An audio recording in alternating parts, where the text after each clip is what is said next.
Coffee Hour. Welcome to Coffee with our morning host. We broadcast a host of programs like current topics, newspaper headlines, and music on Radio Sri Lanka. Tune in every weekday from 7 to 8 a.m.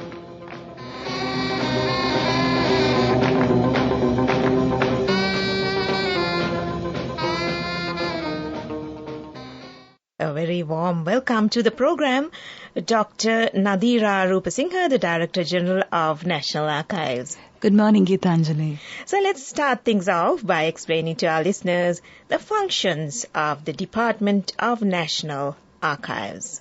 Yes, so at the National Archives, we carry out the effective management and preservation of documentary heritage to protect national identity, accountability, and memory. And we hope to achieve that through our mission, that is to systematically manage and preserve evidential records of public authorities and preserve private archives that are of value, that reflect the history and culture of the nation.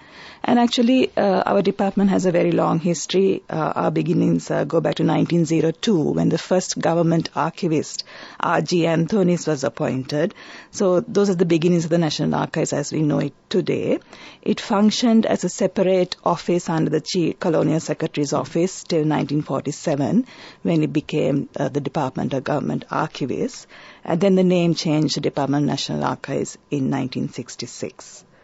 Thank you very much, Doctor. So bringing to you our program Coffee Hour, once again on a beautiful Thursday morning right here on Radio Sri Lanka. And it's all about archives today. And we have with us Dr. Nadeera Rupasinghe, the Director General of National Archives. Well, moving on to our second question, could you tell us, Doctor, the items and types of data that are archived or stored in National Archives, and also in what format? So we have documents dating back to 1640. So our oldest documents are from records created by the Dutch East India Company, which ruled the coastal areas of Sri Lanka. 1640? 1640, yes. So that's our oldest document. And so the Dutch ruled Sri Lanka, or the coastal areas of Sri Lanka, from 1638 roughly to 1796. And because the transfer from the Dutch to the British went fairly smoothly, we still have 7,500 plus volumes that the Dutch left behind. So in comparison with the Portuguese transfer to the Dutch, that was not really a transfer, that was a war. And there was a loss of information. There was a loss of the archives because they were destroyed. So then we have the British records from the 19th century and the first half of the 20th century, and then the archives after independence. We also have audiovisual archives and digital archives. So in terms of the audiovisual archives, the National Film, Television and Sound Archives was established at the department in 2014. That was actually to mark the 95th birthday of Dr. Lester James Peary's. Mm-hmm. So we have over 300 cine films. Okay. And in terms of digital records, that is something that we are now going into in the near future, where we will be establishing a trusted digital repository, and we have received government support also to fund the project, because digital records also need to be looked after very carefully. You can even argue that sometimes looking after a digital record is more difficult than looking after a paper record, because within seconds what you create digitally can be destroyed, can be lost forever. And so we are responsible for protecting any record in any format. So when you say record, it can be in a multiplicity of formats. We are talking about archives today, National Archives, and we have the expert in the field, Dr. Nadeera Rupasinghe, with us. And all right, on to our next question, Doctor. What are the steps taken to collect data to save in National Archives? So first of all, to ensure that archives will remain for posterity, the record has to be written. So the record, when it's created in a public institution, it needs to be managed, it needs to be controlled in a proper manner, in a systematic manner. And first of all, public institutions need to ensure that they draw up their retention schedule so that they know even before a record is created what will be the end journey of this record. So will it be destroyed after a certain period of time, or will it be permanently preserved in the National Archives, or perhaps the institution itself will keep it for some time because they need it for their administrative, legal, fiscal and other requirements. So if it has a historical value, if it is important enough to be permanently preserved at the National Archives, if we can identify what that record is from the very beginning, from the moment of creation, then it helps all institutions and the National Archives and the public to be aware of how archives will be preserved and that they are aware that these records will be permanently preserved. So that knowledge will be in the public demand. So then the public also will be able to question a public institution as to on what legal basis a record has been destroyed or not. So in that sense, we play a role in providing records management training to public institutions, and it is through our subject minister, who is the Minister of Buddhism, Religious and Cultural Affairs at present, that such retention schedules have to be gazetted, so have to be presented to Parliament, and then thereby they receive a legal authority. And then the public institution in concern, the head of the public institution, receives the legal mandate to either destroy a document or record and to transfer certain records to the National Archives, and then they become archives. So, Doctor, destroying in the sense now for each document there's a retention period depending on the type of document. Yes. So after that period is over, it's destroyed. Yes, so it's a minimum period that we stipulate in the retention schedule, okay. And that decision is made after careful deliberation. So we first have consultations with the public institution in concern, okay. And then we can have workshops also with subject experts in the area, because we need to assess the historical value of those records very carefully, and then we will submit that draft retention schedule to our National Archives Advisory Council as well. Right. And the Advisory Council has the responsibility and has the mandate by our National Archives Law number 48 of 1973 to advise the Minister on such matters. And thereafter the retention schedule can be gazetted. Right. Interesting indeed. So we have so much more to talk on the program. Well, talking about archives, Dr. Nadeera Rupasinghe, could you tell us how it functions worldwide? So worldwide, I think the most fundamental understanding that is that archives are a part of world heritage. So that's why I can walk into any public archives in Europe or North America or even India and access archives that I want to study in order to know more about my own history, the history of my country or those countries. And actually, they don't ask you any questions as to what you're studying. The principle also is that the access to information should be established across the board, and that we do not have the right to ask for what reason we need that information, and that is actually also they are recognized in our Right to Information Act. So the understanding is that we should provide access to archives in as wide a manner as possible to any person. And also, when you talk about accessibility, sometimes you have to go beyond that, or very often you have to go beyond that and think about usability also. Because if you, for instance, provide access to a database without the manual that will guide a user on how to use that database, then it actually doesn't become usable. So use is also something that archivists around the world have to focus on, because all this material, all these archives are preserved in order to make it accessible to people. Well, Doctor, now talking about the worldwide organization, how are we connected? Are we governed by it, or what is the connection that the Sri Lanka National Archives have with the worldwide archives?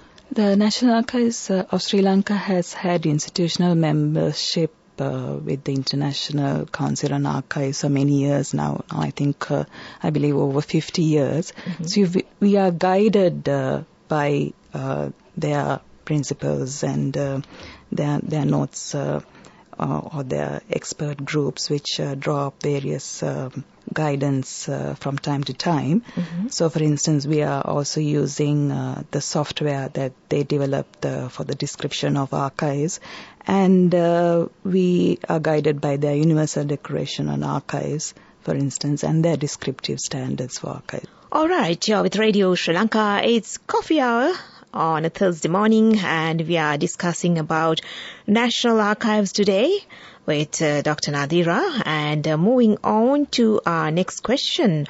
June 9th, that's tomorrow, is International Archives Day. So could you explain briefly, Doctor, as to how, as a country, we are going to celebrate it? So we will have a conversation about records, archives, and memories tomorrow when we celebrate International Archives Day, where we will be discussing how archives matter.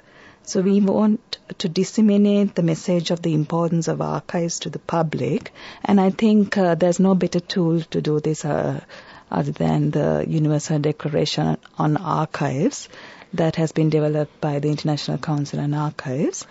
So, Doctor, now, sorry for interrupting. So, if I want to access a certain document, what is the process that I need to follow, Doctor?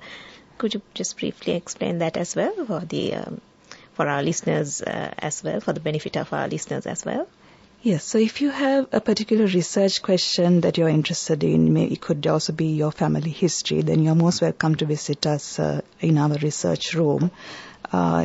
We provide access to the research room from 9 to 4 on 5 days of the week. And you can browse our inventories and find the particular record or the archive that you require.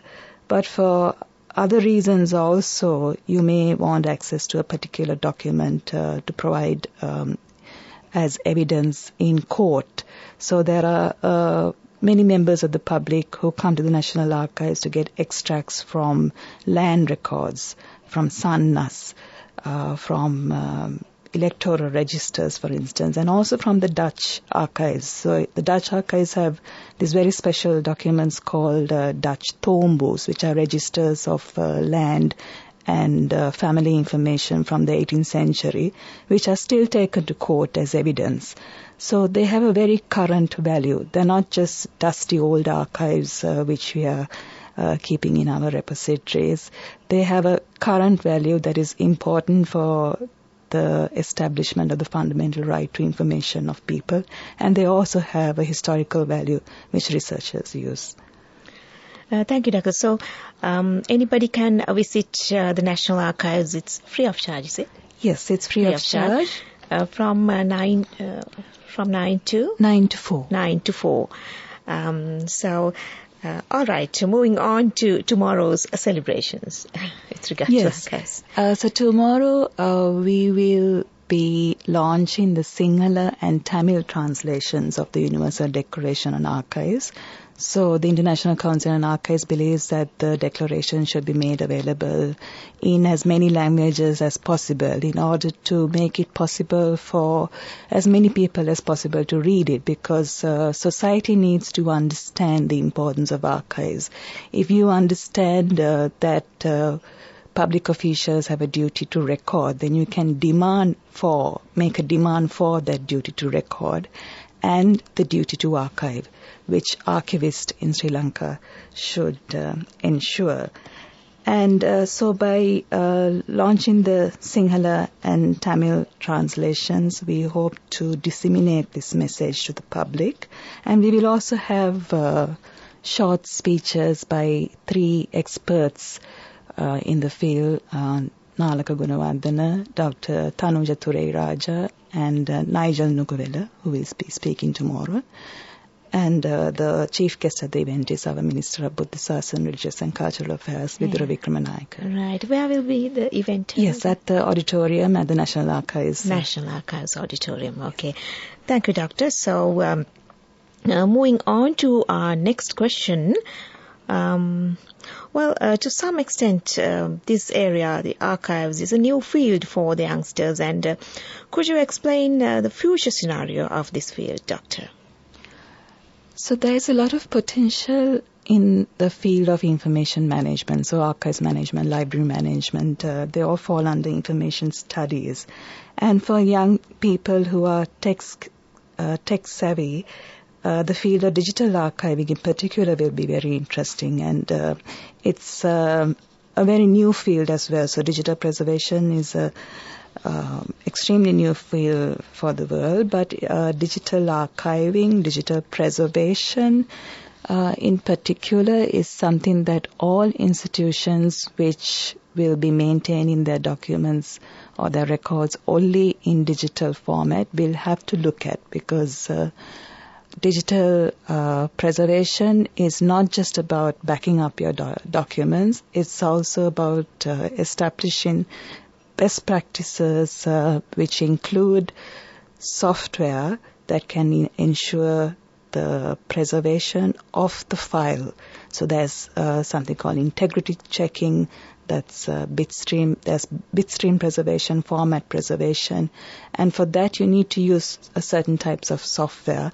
And so this digital preservation field in the next few years is going to be a booming field. Final question, and finally, what's your message to the listeners out there, Doctor? I warmly welcome all of you to join us tomorrow at 2 p.m. at the National Archives to celebrate archives. You can register by calling us on 2696917. And my message basically is that we need your support in order to protect our documentary heritage. So archives have been described as a kind of time machine. They take us back in time to our memories. They tell us more about who we are, about what it means to be human when we study our history. And they are also important in order to protect our fundamental right to information. So when you need a record to produce in court, you will be coming to the National Archives. So we need you also to support us in the duty to record and the duty to archive. Great. That's really great, Doctor. The number to call is 0112696917. Am I right? Yes. 0112696917 is the number to call. So with that, we end our program, The Coffee Hour, on this Thursday, the 8th of June. Listeners, we were in conversation with Dr. Nadeera Rupasinghe, Director General of National Archives, and the Coffee Hour program was produced by Mrs. Indira Navagamur, and hope you gathered a lot from the program today. I found it very interesting, and thank you once again to Dr. Nadeera Rupasinghe. Thank you so much for making the time for us and coming to the studios and educating our listeners this morning. Wishing you a lovely day ahead, and also all the very best for the future, Doctor. Thank you very much, Geethanjali. Thank you for having me on this program. The Coffee Hour. Welcome to Coffee with our morning host. We broadcast a host of programs like current topics, newspaper headlines, and music on Radio Sri Lanka. Tune in every weekday from 7 to 8 a.m.